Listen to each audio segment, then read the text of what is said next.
মই ভোট জলকীয়া আচাৰ এটা বনাইছোঁ। দেখিছে এইখিনি ৰঙা ৰঙা ভোট জলকীয়া একেবাৰে পকি থকা। এতিয়াতো ভোট জলকীয়া বহুত, আপোনালোকে এইটো ৰেচিপি বনাব পাৰে। খুব ইজি হয় আৰু খুব টেষ্টি হয় খাবলৈ। এটা ডাঙৰ চাইজৰ নহৰু, দুটুকুৰা আদা, চাইজটো অনুমান কৰিব পাৰিছে চাগে। আদা কিন্তু বুঢ়া হ'ব লাগিব, কুমলীয়া নল'ব। কুমলীয়া আদা হ'লে টেষ্টটো বৰ এটা ভাল নালাগে, বুঢ়া আদা দিহে ভাল লাগে। এটা গ্ৰাইণ্ডাৰ ল'ব, এইদৰে আদাবোৰ পাতল পাতলকৈ কাটি ল'ব। এইখিনিতো গ্ৰাইণ্ডাৰতে বনাব লাগিব, পটাত পিচিব সাহসটো নাই, কাৰণ ইমান জলকীয়া আৰু ইমানখিনি কেনেকৈ পিচিম। নহৰুখিনিও যোগ কৰিব আৰু তাৰপাছত জলকীয়াখিনি। এইদৰে ভোট জলকীয়া খাইছে নাই মোক নিশ্চয় কমেণ্ট কৰি জনাব।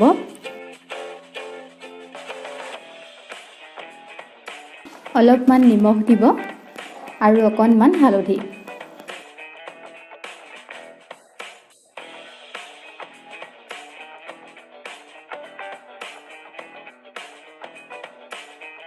এতিয়া ঢাকনিখন লগাই ধুনীয়াকৈ এটা পেষ্ট বনাই ল'ম।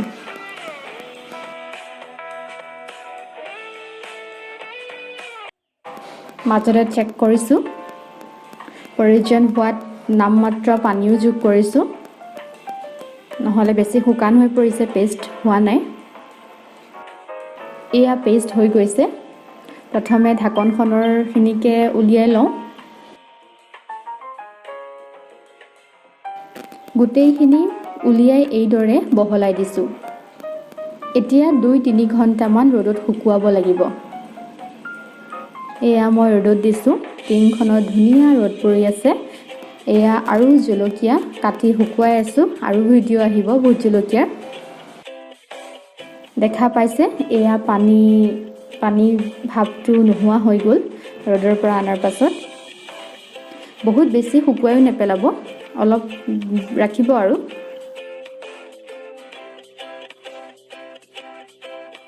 এতিয়া এটা চিচা কণ্টেইনাৰ লৈছোঁ।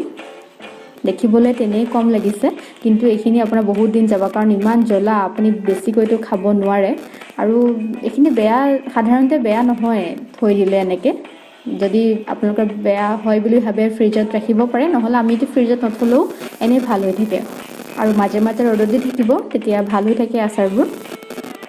গোটেইখিনি ভৰাই লৈ এতিয়া মিঠাতেল যোগ কৰিছোঁ। কেঁচা মিঠাতেল দিছোঁ। আচাৰত সদায় কেঁচা মিঠাতেল দিওঁ, আপোনালোকেও দিব, তেতিয়া আচাৰটো বেয়া নহয়। চামুচখনে অলপ মিহলাই দিছোঁ। হৈ গ'ল আমাৰ টেষ্টি ভোট জলকীয়া আচাৰ। আমি সাধাৰণতে কাটি কাটি বনোৱা ভোট জলকীয়াটো খাই থাকোঁ, এইটো আপোনালোকে বনাই চাবচোন। যিহেতু এইটো একেবাৰে চিম্পল ৰেচিপি, বনাব পাৰে। যদি খোৱা নাই এবাৰ টেষ্ট ল'ব আপোনালোকে। আৰু এইখিনি 2-3 দিনমান ৰ'দত দিয়াৰ পাছত আপোনালোকে খাব পাৰিব। শেষত যদি ভিডিঅ'টো ভাল পালে লাইক, শ্বেয়াৰ এণ্ড ছাবস্ক্ৰাইব কৰিব নাপাহৰিব।